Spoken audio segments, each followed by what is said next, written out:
Well, here we go, fellas. I've only got my cell phone with me at the moment, so it's going to be crappy recording, but this car is gone. The blokes have just come now, they've paid the money, they love the car, I think it's an absolute weapon, which it is. We know Stalin is one hell of a car. Gonna be sad to see it go, but onwards and upwards. Now that we've got rid of this, we have more inspiration and more reason to finish that darn Cressida. And now that we've got the wiring from Bill, that should be a piece of cake. Really easy. So yeah, bye bye Starling. She's on her way home, or to a new home. Probably still see her around the speedway track every now and then, but I think she's going to move over to the next town away from us. So had some good times there, Starling. Thank you for teaching me a lot about engine swaps and transmission swaps, and yeah, just general how to fix a broken ass car.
G'day everybody and welcome to another episode of Automotive Carnage. Yes, as you just saw, Stalin is gone. He is no longer part of the fleet. We have parted ways, and good measure too, because he's gone through a bit of identity crisis and he is now called Susan.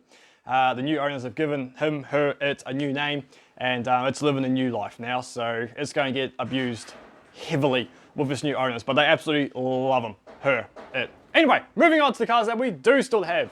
Now, as I ended last week's video, now I'm really sorry for my blind viewers, yep, anyway, that I kind of had put a script on the screen, and it said that today or this week, we will be working on the VE, getting the timing chain done, and hopefully getting the HR wagon off the trailer so that we can go on another bush mission. So, first I'll show you the progress I've made with the VE wagon, and then we'll go, hopefully, fingers crossed, be able to get that HR off the trailer all by myself, because I've got no friends here to help me today. So anyway, let's see how we go. Alrighty, so yes, Cressida is still sitting there. We will get to working on this vehicle in the future, but for now I really just want to get through some of these not so important vehicles and get them out of the way so I don't have to worry about them anymore. Now, I've already started doing the timing chain on this thing. Man, what a full-on job. It's not particularly hard. It's just there's a lot of stuff in the way to get down to this point. Particularly over in this corner, you've got all sorts of hoses and wires and stuff going on, so just kind of take your time. Now, I haven't filmed anything up until this point, mainly because, one, I don't know what I'm doing. I've never done a timing chain before, so it's taking me quite a few days, just taking my time, going slow, bagging, writing notes, all that kind of stuff. Bagging bolts, that is. And also, there's some really great tutorials on YouTube already that go through a step-by-step on how to do a timing chain. There's one in particular, it's split into a 3 or 4 part series. I'm not going to try to pronounce the guy's name because I will make a mess of it. I suck at pronouncing names, but I'll put a link in the description down below. If you need to do a timing chain, I seriously recommend checking him out. And yeah, it's a really good tutorial, but otherwise, this is why the job's so expensive in my opinion, because of the amount of hours it takes to get to it. It's not that hard. But anyway, this one obviously is the chain that normally goes bad because the PCV valve was poorly designed on this side and bad maintenance, and you need to get it maintained. Anyway, oh, she's a bit tight at the moment, but yeah, that one there is pretty sloppy and loose. It rails around quite a bit. I'd say all the slack's gone to the bottom. So anyway, so VE is being done. We'll come back to that. Now also, last week we went through all the vehicles, but I forgot one because I completely forgot that I own a Prado. Whoops. While we were on holiday, I lent this off to a mate so he could get used to four-wheel driving. He's never driven a four-wheel drive before and he absolutely loved it. He's off to go buy an 80 series now, I think. So yeah, he's like, oh, now that you're home, did you want your Prado back? I'm like, my Prado? Oh yeah, I own that car as well. So this one this one will be staying for a while. It needs a bit of work. We've got new tires coming because these ones have slow leaks in them. I reckon we should supercharge it, but that's beside the point. It needs a clutch redone. Probably need some heavy duty suspension so I can use it for towing. Yeah, it just needs a bit of a tidy up, this old girl. I love it. I love driving it. It's a V6 petrol manual. It's a ball to drive, so probably keep it for now. Unless I get a better tow rig to getting cars out of the bush with. Small hint there for you. Anyway, so that is the Prado. The Prado's all loaded up. We've got all the gear in the back now to go get the HR wagon off the trailer to then get the 240k Datsun on the trailer. That's right, I said 240k Datsun. Yes, it's a coupe. I can't wait to go get this car. Yeah, let's just go sort all that out now, shall we? Okay, so here we are down at the HR wagon. We have the Prado hooked up to our car trailer. We have our everything disconnected, all the strops and tie downs and winch is disconnected from the HR. And then to actually pull it off, it's going to be a bit hard because we've got all flat tires and no tire on that side, no axle even on that side. We have a tie down that's going around the axle under there. And then that goes to a tie down that is tied between two fence posts. And yeah, so that is what's going to pull our HR wagon off nice and smooth, no complications. It's going to be fine. Yeah, famous last words there. So yeah, I'll jump in the Prado and let's see how this goes. So we got high, low, first gear. How's that song on TikTok go? Gonna do some dodgy shit, doo-da, doo-da, hope I get away with it.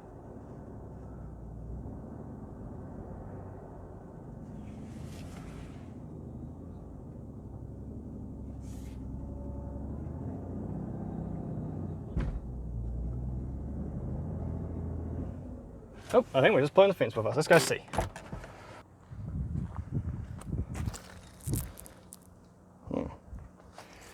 That fence is not as strong as I anticipated.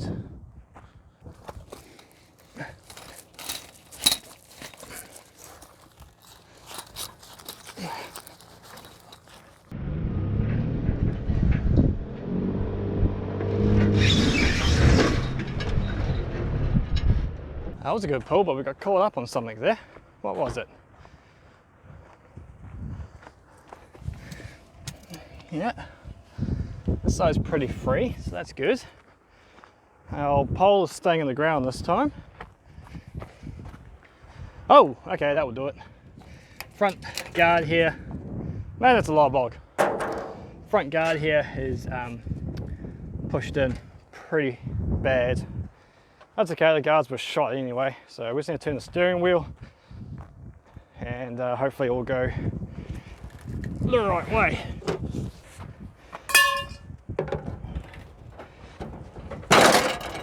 Ah, sweet. The whole mud guard on the trailer just came out of position, so that's fantastic. All right, oh no, we punched a hole in the rusty guard.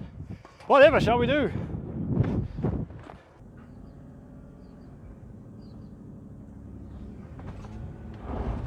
Yep, we're stuck again. Ah, that's what it is. That rag right there. There we go.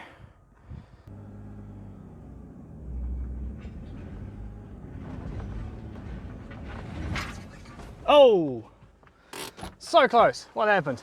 See the exhaust there? It's wrapped itself around the rear of the trailer. Just so you can see what I'm talking about here. Yeah, the exhaust there is snapped off and it's now wrapped itself around the trailer. So we'll just get my Sawzall in there and we'll trim that off. So, but this is going really well actually, just slowly but surely she's coming off. Boom shakalaka.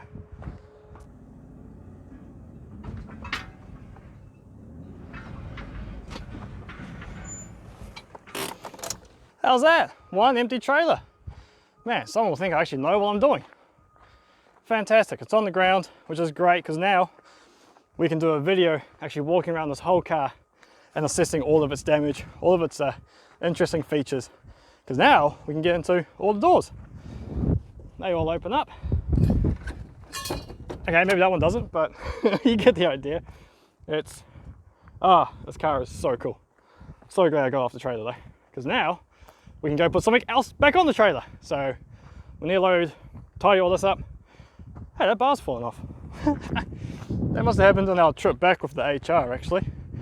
We had welded a bar from here up to here, and that's just kind of jiggled itself off on the rough terrain. But hopefully, luckily, where we're going today, it's a majority tar seal, and there's only about 7 k's off the tar seal, so that's all good. All this I'm not too worried about. She's seen better days, this poor old trailer. Definitely wasn't designed for what we're pulling it through. Anyway, tidy up my mess here, and then yeah, let's go find a 240k Datsun. Well, here we are guys, we are out bush. We've driven about 120 kilometers to be here. Most of it was bitumen and tar seal, so that made bush wrecking a lot easier. It's great when it's in South Front reception and on bitumen roads, just little luxuries like that. Anyway, 120 k's away from home, and we have found a couple more other wrecks. Exactly where the Datsun 240k coupe was meant to be is exactly where it is, and it's someone's dumping ground here. So what else we've found is this glorious little Datsun 1000 two-door van, hatchback, whatever you want to call it. This is pretty solid. I mean, for bushwreck standards and for Datsun standards, having a quick look at it, the rust isn't too bad. You can just see where the badge there was Datsun 1000. Chrome's okay. I don't know what you're going to tow. What are you going to tow with a little 1 litre Datsun engine? Anyway, rear-wheel drive, 4-speed manual, I believe. Most of the interesting parts are gone, but the shell isn't really good nick. There's a bit of holes in the floor there. Firewall on the inside appears to be okay. We still have a transmission in there. That floor's still okay. You got the doors there, drive shaft, steering column. What's that? Fuel? No, that's a rear seat. So this thing is looking pretty complete. Look, we've even got wheels and tires. That's a novelty. As I said, a little 1000cc engine, 998 I would say it would be. We even have Datsun tags still in here. So Datsun B10 chassis code. I think that's a Sunny in some countries. But what a tiny little engine. A fantastic, absolutely fantastic little find. I'll hit up my mate Chris, who's got the Nissan Cedric station wagon that we rescued, and see if there's anything usable on this. And as I said, the guy who we can get the coupe for, see if he's got permission to grab that vehicle. Anyway, now I've just spotted something over here on the other side of the trailer. So let's go for a little bit of a wander. I think what this is, is the engine and potentially the front end for the coupe. Yes, Nissan Japan. I believe that is, are there an L series engine in these? Correct me if I'm wrong. But there's the engine. That's cool. That's aluminium. Valve cover still in good nick. Disc brake front end. Now there's only one strut. The subframe's not here. Don't know where the second strut is. Too bad I don't have a lift of some sort, because we would grab the engine, chuck it in the boot of the coupe, and head home with that as well. So we'll take what we can. Look, factory aircon. I just noticed that. That's an air compressor on there. I don't think that's going to work too well. Anyway, enough of the little bits and pieces. Over yonder that way is the actual coupe. So let's go get the trailer in position and start loading it up. Well, here it is, 240k Datsun coupe. However you want to, well, all you want to put that in, up to you. But there's not too much left. And at first appearance, yeah, she looks pretty run down, pretty obsolete of any parts. But once you look closer, there's a bit of front damage here. So that's not going to be too useful to you. This side, however, fantastic sheet metal in here. It's really dry out here. There's not too many salt lakes around where we are, so corrosive rust is at a bit of a minimum. I'm not sure how long this one's been sitting. We still have one of the tags. What's that for? ADR compliance. There's your VIN or chassis code. And the rear quarter on this side is absolutely beautiful. So all down here is solid, not too much bog, a little bit of rust starting to bubble up down there. Independent rear suspension, fantastic. Let's look at these lines, these are great. Fuel tank, yes, that's still there. Oh, hello, look at that. That floor's gone.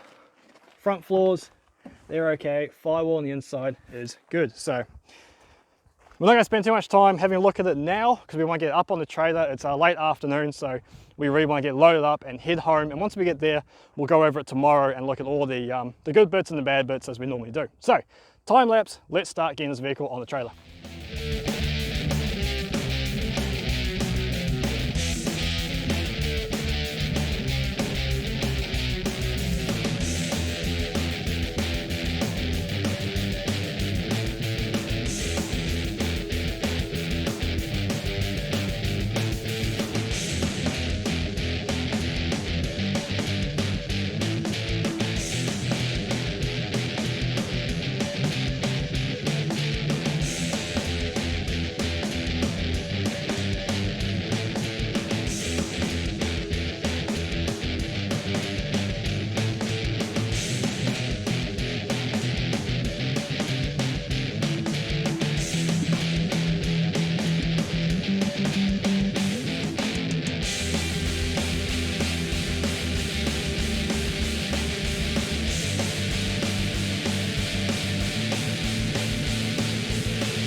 How was that? By far the easiest recovery we have ever done. I think I'm actually starting to figure out how this whole recovery and loading wrecks onto trailers is starting to work now. So absolutely wonderful. I think it was about half an hour all up together. So she's on there nice and tight, strapped in, all the parts are strapped down. And yeah, we're going to shoot home because look at that, sun's coming a bit low now. It's going to take us a good hour and a half to get home. Oh, we better check these wheels.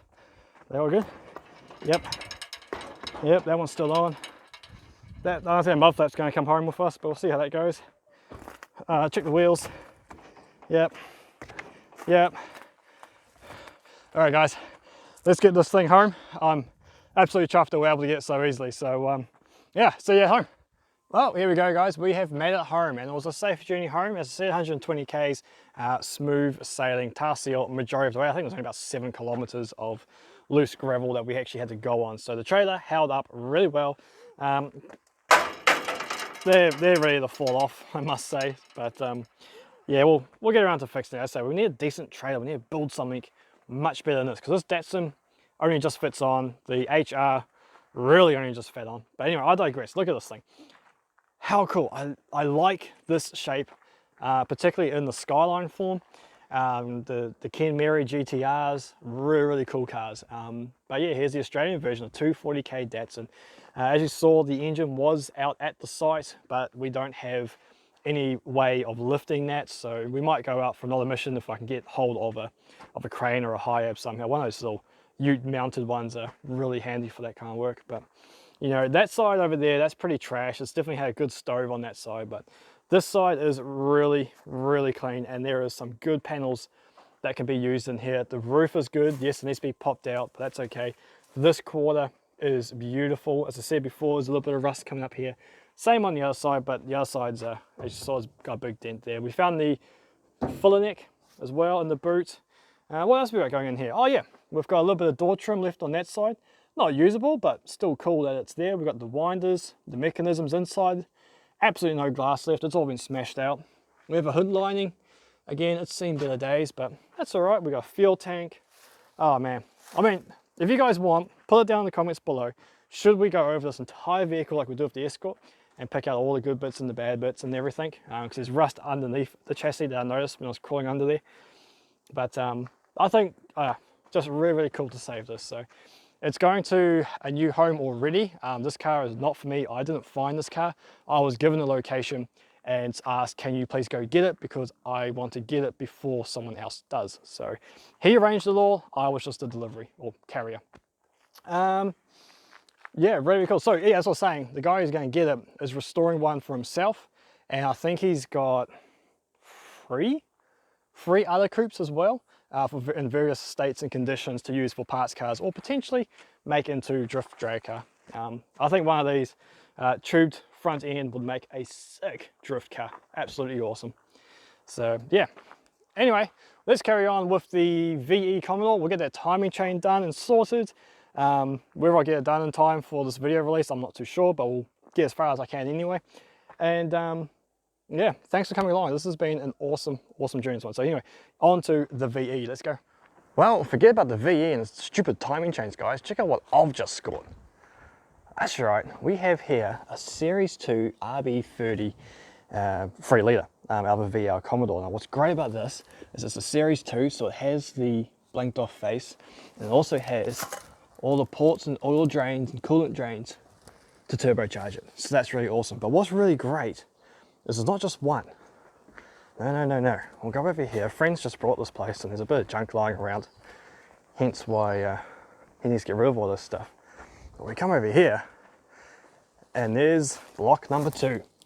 Yes, I'm absolutely ecstatic because I've been looking for an RB30 for a very long time. Now these ones, I mean, condition is definitely unknown. They're both Series 2. So yeah, we'll see. We'll pull them down, we'll strip them out, and we'll see what they look like inside. But that's going to be really fun to do that. Also along with those, there's a 5-speed manual gearbox. And yeah, got all of that for a box of beer. So that's really, really cool. So looking forward to putting those down. So yeah, we'll end the video here. Just wanted to share that with you. A couple of RB30s are coming into our selection of bits and pieces that we can play with. And yeah, I'll catch you all guys on the next episode of Automotive Carnage. See you later.